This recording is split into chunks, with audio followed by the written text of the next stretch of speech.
Hi everyone, I'm Dr. Crad. If you're watching this, you're likely considering cataract surgery. My goal is for you to go into surgery with a clear and honest picture of the journey ahead. First, the good news. This is one of the most successful and life-changing procedures in all of medicine. But as a surgeon, my job is to make sure you understand the risks. Before you sign that consent form, let's have an honest talk about what can go wrong, from rare emergencies to the hurdles we sometimes face during the healing process. Surgical success is never 100%. Every surgeon, including myself, will experience complications. Cataract surgery involves replacing one's cloudy lens with a clear artificial lens implant. The surgery is performed in a tiny space with an eye or patient that can move. The complexity of each case is different. My goal today isn't to scare you, but to empower you with the facts so that you can go into surgery equipped with the information you need to make an informed decision. For me personally, after performing an audit of my cases over many years, cataract surgery is routine and goes as planned in approximately 99.5% of the cases I perform. For the 0.5% that aren't routine, it doesn't mean that they would lose vision, but rather we encountered something unplanned that required some sort of adjustment in our plan in order for them to see better. During the procedure, there can be certain surgical challenges. During the surgery itself, we are working in a space about the size of a pea, with tissue as thin as Saran Wrap or clear plastic wrap. The cataract sits inside a very thin, clear bag called the lens capsule.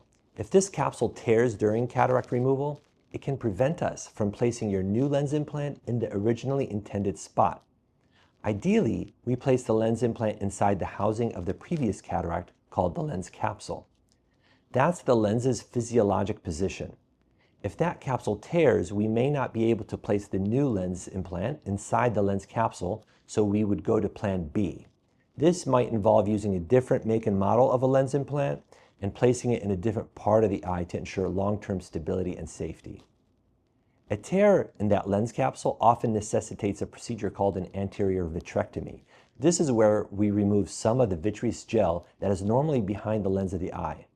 With the torn capsule or weak zonules, which are the fibers that hold the lens capsule in place, this vitreous gel can prolapse forward in a part of the eye where it's not supposed to be. And it has to be handled properly with an anterior vitrectomy procedure in order to decrease the risk of retinal tears or detachments following surgery. During the procedure, we must be careful with the iris, which is the colored part of your eye. Some patients have a floppy iris. This is called Floppy Iris Syndrome, which is more common if one has taken certain medications for the prostate or urinary retention. The iris tissue can flop around during surgery and get damaged. This can lead to pupil abnormalities or a misshapen pupil. In some cases, this requires surgical iris repair to fix the appearance and to decrease light sensitivity. During cataract surgery, we break the cataract into small crumbs in order to remove it through a tiny incision. While we aim to remove the entire cataract, a tiny lens crumb or lens fragment can sometimes hide behind the iris or stay tucked in a corner in the eye where it isn't visible during surgery. And if a piece is left behind, it may cause inflammation and therefore require a second procedure to remove it. However, if the piece is soft and tiny, it can sometimes dissolve on its own without a second procedure. The ultrasound energy used to break up the cataract during surgery can stress the cornea, which is the clear front window of the eye. While most swelling clears within a matter of days or weeks, persistent swelling can occasionally occur and may require separate surgery, like a cornea transplant, to fix it. At the end of surgery, the small incisions made are sealed and tested for water tightness. If they fail to seal properly after surgery, they can leak, causing abnormally low eye pressure, loss of vision, and increased risk of infection. A persistent leak may need a trip back to the operating room so that it can be sutured and sealed. Then there are rare but critical risks that can happen after surgery. The following are serious but rare risks. Endophthalmitis. Endophthalmitis is a serious internal infection that is a threat to your vision. It is an infection inside the eye, not just on the eye surface. If severe, this infection can cause vision loss. Retinal tears or detachments. This is where the critical tissue in the back of the eye that detects the light signal separates from the wall of the eye. This can occur after routine cataract surgery, but is more common in patients with high myopia or in people who are very nearsighted. It's more common in young patients prior to developing a PVD or posterior vitreous detachment, or in cataract surgeries that had a complication like a capsule tear. A retinal tear or retinal detachment can occur after cataract surgery because the gel of the eye shifts forward a little bit. It's very sticky, and so that shift of the gel can tug the retina along with it, causing a tear. Fluid can then leak into the tear and cause a retinal detachment. If this is not treated promptly, this can lead to vision loss. TASS, or toxic anterior segment syndrome, which is a severe sterile inflammatory reaction that causes significant swelling. While it's not an infection, the inflammation acts like a tornado, damaging the eye from within. In the worst cases, these can lead to loss of vision. These are rare but serious, and they are exactly why your follow-up care is so vital. The healing phase, macular edema. Even a perfect surgery involves a healing journey.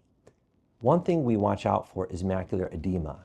This is swelling in the center of the retina, which is called the macula, and it can happen even in an otherwise normal surgery.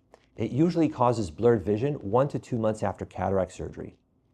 And while we can typically treat it with eye drops, it can delay your final visual result. Artifacts and lens stability. Now let's talk about how you'll actually see, especially if you choose a premium lens.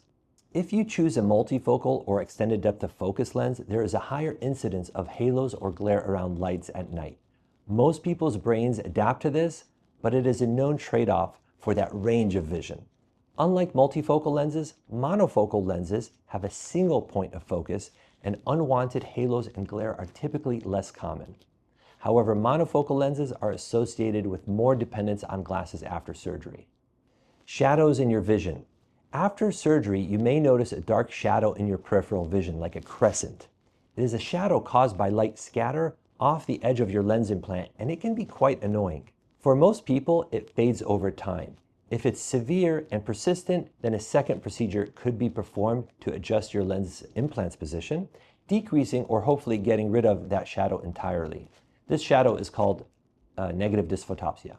Lens movement. If placed perfectly, a lens can occasionally move or shift as the eye heals. If a lens, especially a toric lens for astigmatism, becomes misaligned, it can cause blurry vision that may require us to go back in and reposition it.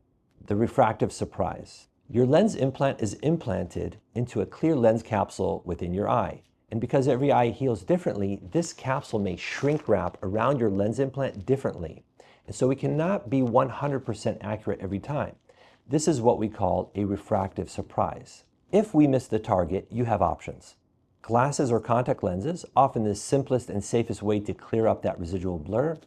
Laser fine tuning. We can use a laser, such as the LASIK or PRK laser, to touch up the surface of the eye and correct that residual refractive error. IOL exchange, which is swapping the lens implant for one with a different power. Or if you received an adjustable lens implant, like the light adjustable lens, your lens implant power can be simply adjusted in the office with a special light after surgery. Lastly, let's discuss posterior capsular opacification, or PCO. You might hear this called a secondary cataract, but it isn't. You cannot get another cataract once the original cataract is gone. You know the lens capsule that houses your lens implant? PCO is simply a film of cloudy tissue that grows on the back of the lens capsule. PCO is not a complication, it's just a consequence of how your eye healed.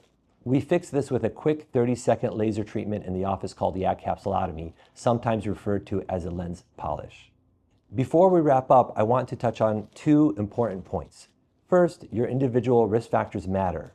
Dense or mature cataracts are associated with a significantly higher risk of complications because they are generally more difficult to remove.